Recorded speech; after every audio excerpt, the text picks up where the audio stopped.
Hello? Have you missed us? You're aware I'm looking at the screen, I can see what you're doing.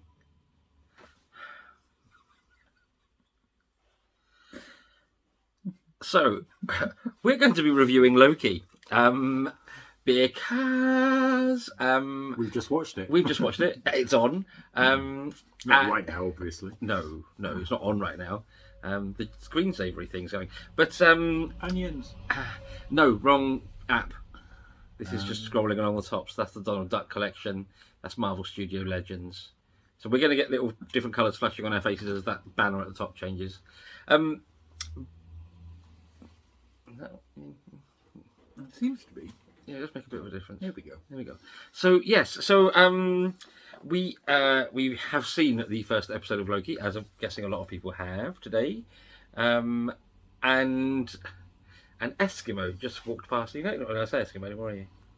No, as in what in the 70s would have been called an Eskimo, an indigenous Alaskan Inuit. Basically, it was someone in a parka, but the way they had their parka up, it really looked like how Inuits are displayed in Hollywood movies in the 80s.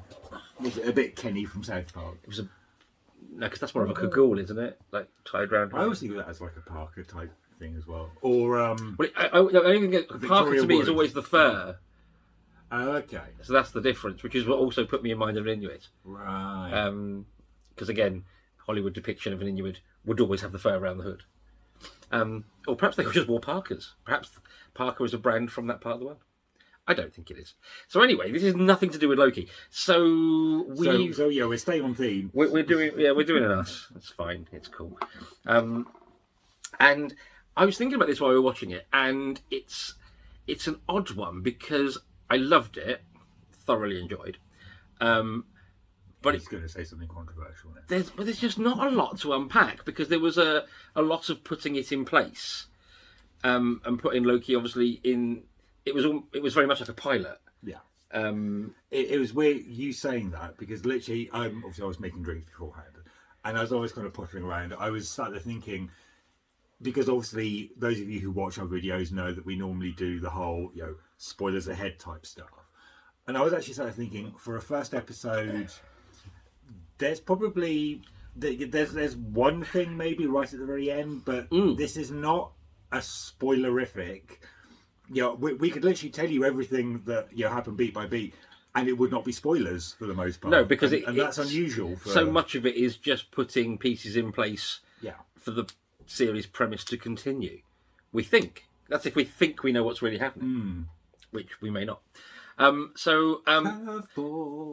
things I was most intrigued by, and this is where we will start talking about specifics. If you are staying completely spoiler-free, now's the time to sod off. But the thing for me was and I think it was genuine, but the moment where Loki kind of breaks down after seeing the death of his mother, and ultimately that he falls to Thanos, and it breaks him. Yeah, it would appear. It's Loki, god of tricks, so. Could all be shite. Mischievous scamp. Oh, he's a mischievous scamp. Which, funny enough, I've got a friend I call a mischievous scamp, but they behave very differently. So it's just take it as what it is, or should we take it as given?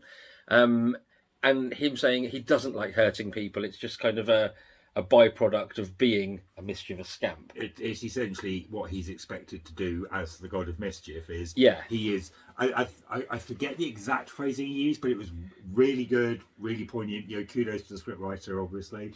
But it's basically. So I think it's Owen's character that actually comes out with it. It's the cruel trick. Played by the weak to appear strong, or something like that. I think it was. It's some kind of phrasing around that. Oh, didn't he actually say that though? I can't remember. Yeah, I know what you mean. Yeah, but it was. Yeah, I think Loki actually says it. But but it's almost like it's that moment where like everyone's got like people who like their job. There's also lots of people who just hate their job continually. But even people who like their job, there's always like one thing you're like, oh god, and. I think that was kind of that moment. It was just like it's like the one downside of being him and doing what he has to do is ultimately people get hurt or killed. So I thought that was an interesting touch and a nice moment, as long as it appears Genuine. to be what it is what it appears to be. And then there is, I mean, there's obviously more going on with this time agency than we know about. What are they called? MVA? TVA. Time Variance TVA. Agency. Thank you. Or Authority, I forget. I think it's agency, authority? Anglia. No, that's ATV. Oh yeah. So, but that's what the logo reminded me of. It was kind of somewhere between that and an old 70s TWA advert. But didn't they have the ship? Anglia. No, they had what? Who am I thinking of? Anglia had like a silver statue of a. Because I lived in Anglia TV region growing up, and when Anglia used to come, because remember kids back in the day, telly didn't go all night. It used to start at 9 a.m. with schools programs till 12.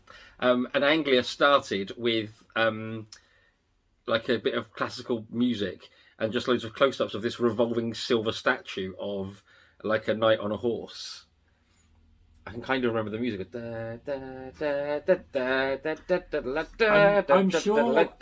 I'm sure there was one though. It may even be Anglia later. I don't know, but I'm sure there was one that had like a similar like silvery type thing. But it was basically one of those big like 3-mast galleon type things. So I always remember thinking how much it reminded me of Blue Peter. Right. Okay. No, I don't know. Because it always used to be after things like, I can't think of it was a game show. It's always a bloody game show because that's all that was on back then. So yeah, just like today. It's Norwich. It's the quiz of the week. I want to say it was a generation game or something like that. Well, that would have been BBC, so that would have been some other production. Sorry, do not. Cat. We've had this happen before. If you behave. So that was that logo. But that brings me kind of into one thing I loved with this was there was I couldn't quite pin it personally, whether it was very much 60s or very much 70s aesthetic to the TVA. Because there were certain things to me that were very, very 70s, but there were other things that you could say were quite 60s kitsch. I would have said from the trailer, I would have gone for 60s because it really reminded me of that sort of Bewitched style of animation. The animation for sure, but what I think, what I think my mind comes from, and it might just be it was a hangover from the 60s that was just still in my life. But the computer that they ran all of Loki's memories on, the tiny little reel-to-reel thing, like the red round, right? We had that in white. But it was a cassette player. It was an 8-track. It had ordinary size cassettes, and it had a slot for 8-track. And those little sliders up and down the sides were actually for the radio. One side you tuned the radio, and the other side was the volume. And I want to say there might even have been like a tiny telly in it, so that screen in it might even have been accurate. But my dad had that when I was very young, till I was probably about 10. So that is literally nearly all of the 70s. To me, that was why it was a 70s. And the whole like the layout of the room with like, the round ceilings and stuff. The decor was very 70s. All the beige and the oranges and stuff. But then the technology. So like all the clunky buttons, and it's quite evident in the credit sequence at the end. Sort of it's all like metal switches and levers and stuff. Levers? What, am I American? Levers. Funny you saying that. Digressing slightly, I know. Because this isn't something that you've watched, but it's something I've watched both seasons of. The TVA in this, like the styling and all that sort of stuff, is actually very reminiscent of a very similar like time agency from the Umbrella Academy. Right. Okay. Which is a very similar sort of like 60s/70s styling. Until you were sort of talking about it just then, I hadn't made that connection while watching it. But yes. Or rather, I was waiting for this. Yes. I really need to get a fan. You do. Well, we've got the pink one somewhere, haven't we? It's over there. Actually. It's not a great one. You need to get you a better one. So I need to use that one actually for our All Stars 6 videos because that's actually is Pandora Box. So this will be coming out for our Drag Race All Stars videos. I know we've not been doing Down Under, as a quick aside, if you are a regular, one of our 16 viewers. Hi, Helen. Hi, Helen. Helen, who we had an amazing night with the other week. Oh, that sounds wrong. We sat at her fire pit and she made food. Still sounds wrong, but it was. What was I saying? Shit. Yeah. So down under, we've got a bit of drag race fatigue. That's all. All Stars. As long as Pandora and Ginger are in it, I'll do videos. If they both go out, I won't. Simple as that. Unless I get into it and actually someone else excites me, but just laying it out there. So Pressure's on you, Yara Sophia. That's all we're saying. Oh, I forgot Yara Sophia. Actually, I do like Yara Sophia as well. Yeah. So that was Loki style. Now the other thing, I think the other thing really that you can get into a little bit is we went back and paused and studied the tray in the guy who didn't know what a fish was his desk. With all the if you're watching this is one for you. Yeah, absolutely. I will link. I will put. I've taken a photo. I will put the photo in now.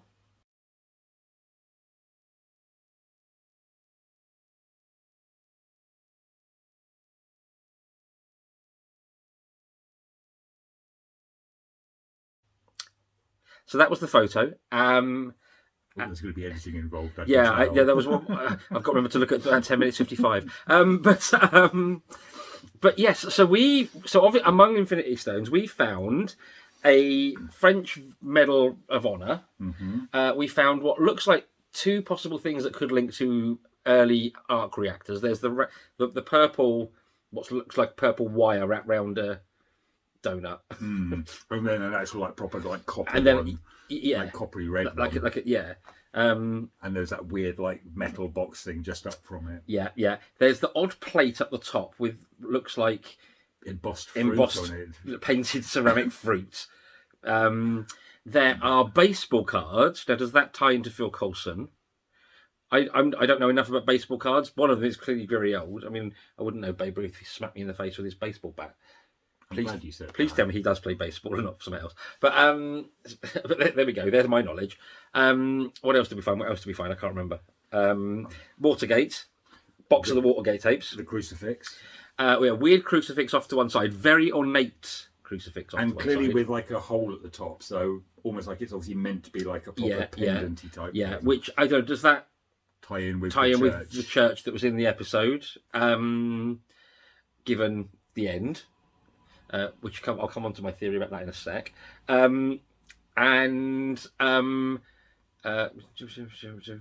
Cuddly toy. Teas made. Have we won anything yet? It's a second generation game reference in this video. Wow, do we show our age at times? Well, I am. Oh, here we go. 30 hours off of 50. Just saying. So depending when you watch this, I might already be 50. Or I suppose, actually, given I was born at 9:10 at night, I'm kind of 48 hours and 25 minutes off of 50. Not that I'm clinging to my 40s for dear life. Fucking hell. I'm trying to think what else we saw. There was something else by the cross and the pendant. So if the screen was there, it was kind of there. Ooh, I can't remember down there. I want to say it was another wary jewellery thing, but I might be wrong. Anyway, so yeah, hopefully, so you could have gone and looked and paused this video when we've got the picture up, so you'll be able to see. And maybe you can find something there or explain stuff down. As much as we never do this, we're going to do it. Put it in the comments below. Click like, subscribe, and notifications. We get t-shirts with our faces printed on and wear them to your local carnival. Or just, I'm happy if you just do a picture of my face and hold it up at Disney. But so that's the tray. There's got to be Easter eggs in that tray that weren't actual Easter eggs. Or were they? Don't know. But anyway, so at the end it's revealed that the kind of subplot that the only thing they do set up is that they're obviously after some sort of I've got a creeping cat. Hello, darling. Look, there's nobody else here. You don't have to creep towards her. She's not here. We've got one cat that's scared of one of the others. But so who they're going after is him. So I'm now saying, is it some actual future him, and they've ripped him out of his own timeline earlier than they previously did, because he went through most of what we saw in this episode, saw his mother's death, saw his own death, and has now gone off on some sort of rampage because he's collecting their reset vials.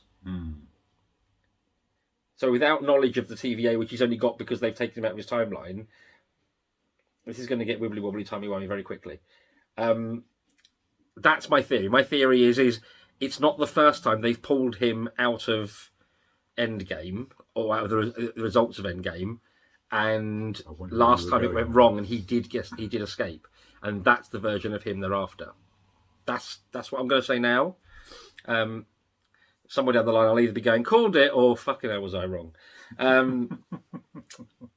Who knows? Who knows? But the other thing is this, I mean, I thought it tied in nicely with Tilda Swinton's kind of little graphic of timelines and how taking Infinity Stones does things.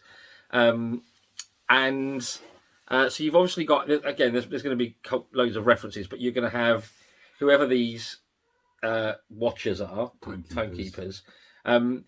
All of that, I mean, again, that looked like 60s comic, very 60s Marvel.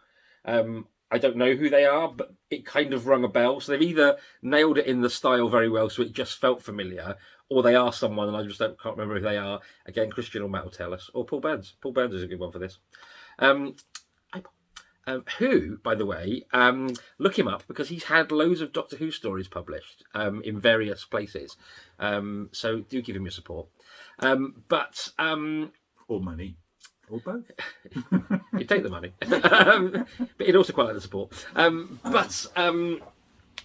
So there's that. And then that comes into multiverses, which was touched on in WandaVision. Which didn't have the red hand yet, I won't do it. But obviously is leading then into, we've got the Doctor Strange movie all about multiverses coming up. And as you were saying, are we going to get some kind of Mephisto thing going on in this? So I think there's a lot to potentially look forward to. But they might have completely other plans. Who knows? But I didn't quite love it as much as I instantly love WandaVision. WandaVision grabbed me from the very off, and I was completely on. I enjoyed Falcon and the Winter Soldier a lot, but it wasn't as good for me as WandaVision. I wouldn't hurry to rewatch it in the same way I might some of the other stuff. This, I think it's because Falcon's probably more grounded. Yeah, so I mean, it was more, like I said, it was more like Iron Man the movie, which would make sense because it obviously originally was meant to be the first one. Yeah, exactly. And then you start branching off into the weird and wonderful, into the chaos. So yes, so I think Loki's going to. I don't know. I can't remember how many episodes we've got to look forward to. Not a clue. Given the runtime, I'm going to say probably 6. I'd imagine so. Yeah. So there we are. So that is our thoughts on this first episode of Loki. Do come back next week and watch us talk absolute bollocks for about 25 minutes. I would also like to say the music in this is amazing.